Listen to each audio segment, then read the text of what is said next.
Hello, this is Lew White. This is a guitar. It's kind of like a harp, 6 strings. And I've got a guitar over here. What we have to do when we play music together, we have to kind of stay in the same tune. You know, we have to tune the instruments. Well, oops, I just knocked those keys. I bet this thing's out of tune. Let's see. Ooh, that's an A6. Now listen to this. This is another guitar. I'm going to play the lowest note. Hear that? Now listen to this. It's the same vibrations per second. Let's play the 5th string. Same. Now let's play the 4th string.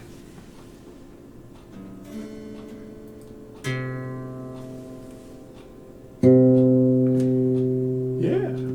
So if it was a little bit off, I could match it. So let's knock that down on this guitar. Let's listen to the original note.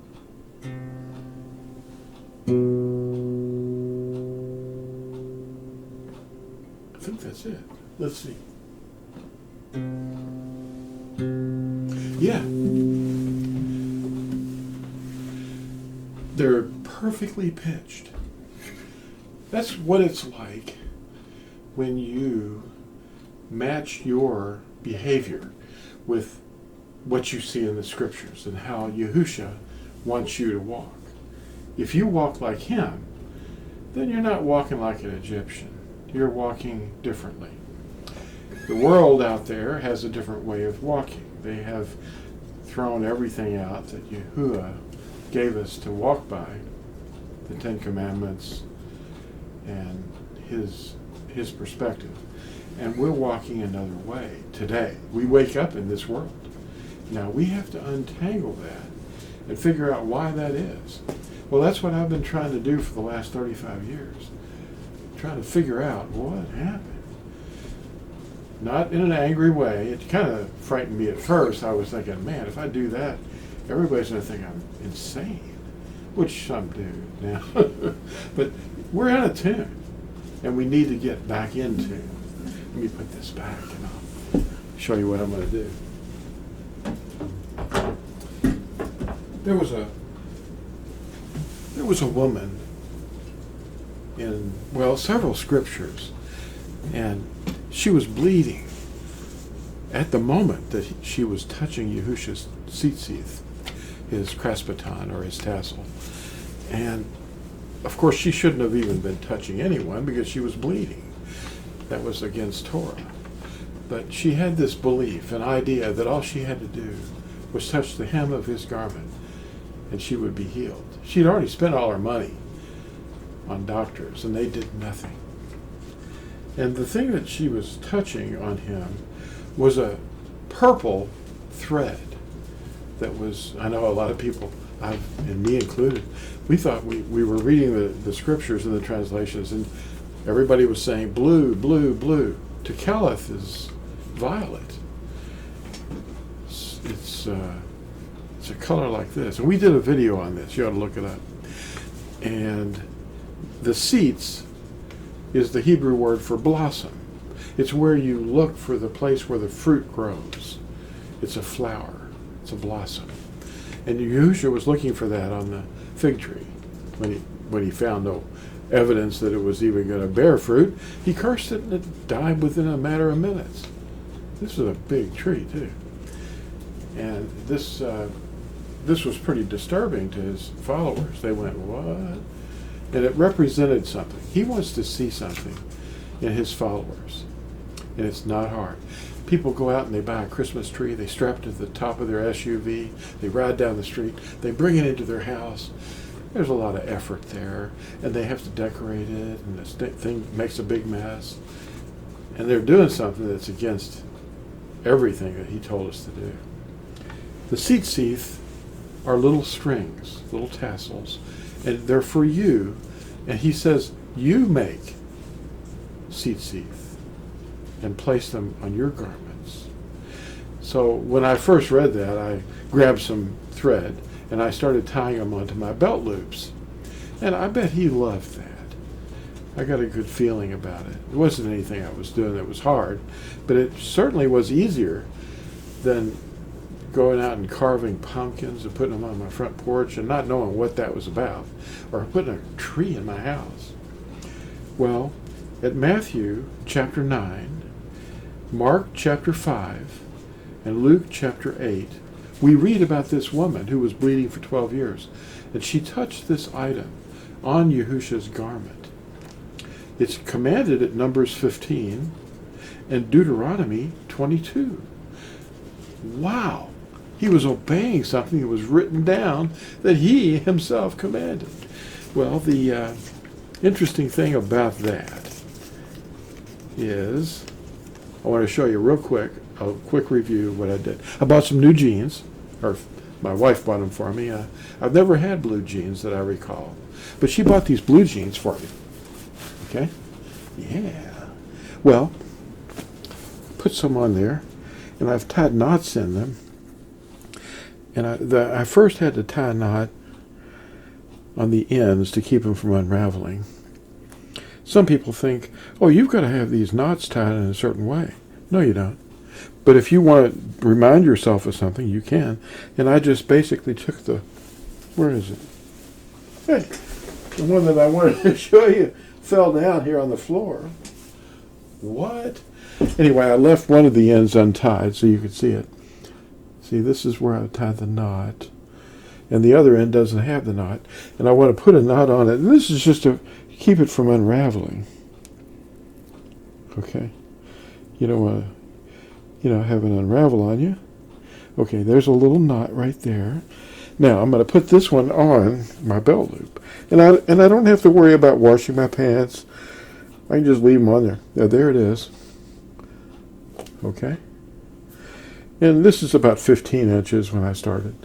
Now, the neat thing about this is you just sort of tie it on there as tightly as you can up to the belt loop. Not right up to it, but just tie it on there. Okay. Fumble fingers. Now, here it comes. I hope I can get it out of there. I always warn people to not make them too long, because, hot air balloons are riding around, and you could get entangled in them, and you could fly up in the air. Or you could be walking by a piece of equipment and get drug into it. You don't want that. Well, anyway, there's the knot. And I've got it kind of messed up there, but you get the idea. You just sort of tie it on there. And you've got 4 of them, on the 4 corners of your garment that you put on. And it's pretty simple, really. And I'm using violet or purple. It's a purple thread. Just look it up in the Hebrew interlinear and you'll see that it really is purple. But blue is in the color purple. So if you have blue and a mixture of, red, you can make it purple. So there it is. It's for you to remind yourself of something. Now, if you really want to put the knots in there, exactly 4 knots representing the 4 letters of the name. Oh yeah, doesn't that make you happy? There's the name right there, Yahuwah. It's 4 letters, 4 vowels. Yes, they're vowels. You'll be able to look at those tassels and be reminded to obey the Torah. And you'll be like Yahusha. Instead of walking like an Egyptian, you'll be walking like Yahusha. This is the way. Walk in it. Well, I also want to remind you of something else that's coming up. It comes up every year. In fact, there's this whole parade of little pagan festivals, little pagan holidays that march around that Yahusha never did and he never will do. But his followers a lot of times think they're doing things that please him, but they're not. This is about this Christmas thing that's coming up, and the trees and the ornaments and the wreaths and the decorations. Well, this thing is not about Yahusha. It's about Nimrod. You can get this free download at TorahZone.net. Nimrod's Secret, and it's a 4-page tract. It's about sun worship. The first king on the earth that was ultimately killed and taken out has become a sun deity, and he's become all the sun deities of the world. And then, in fact, I've got a book on that. It's called Nimrod's Secret Identity. And it's the greatest conspiracy on the earth. That's the subtitle. And there's another book about a bunch of other lies. These are all things that we don't want to do. Slow this down and you can read it. People live by mythologies, and they think everything's fine. Is Santa a fact or is he fiction? The mythology, you look it up and you see all these different things, and it's about a fellow named Saint Nicholas. Sometimes he's from Turkey. Sometimes he's from Holland or the Netherlands or somewhere. And, you know, did he ever exist? No, there's no record of it. It's just passed down. A story about a nice young man who died at the age of 17, who was also an elder. There's all sorts of problems with handed down facts.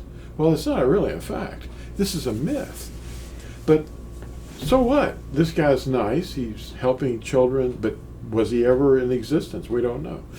The thing that we have to remember is Santa Claus, that we understand today, is based on the name Saint Nicholas.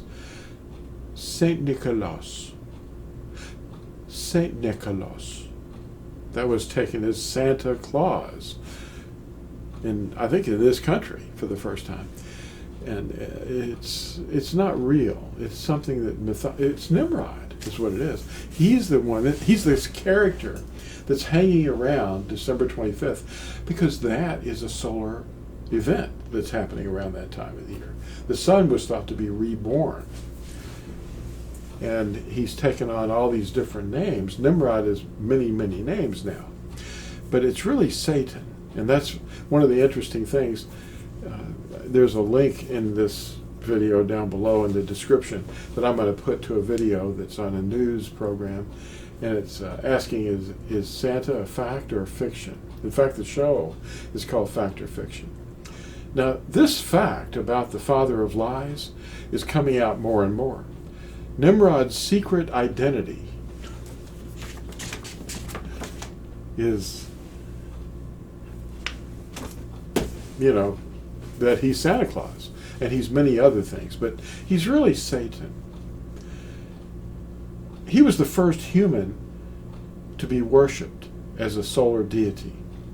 And this explains why offerings are left for him in homes, like milk and cookies, when he comes down to the fireplace. And this comes from the idea of leaving food in front of the little Gohonzon altar in the homes of those who actually come from the land of Nimrod. Some people are doing it in my neighborhood, I'm sure. They have little boxes, little gold boxes, metal-looking boxes decorated, and they're so big, and they're called temples. They put them in their houses, and they put food in front of them, offering it to the deity that dwells in that little temple.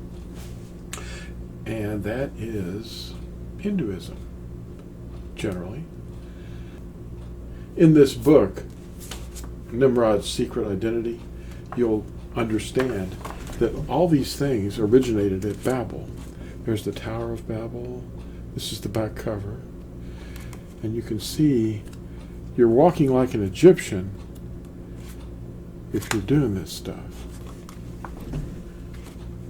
The subtitle of this book is The Greatest Conspiracy on Earth.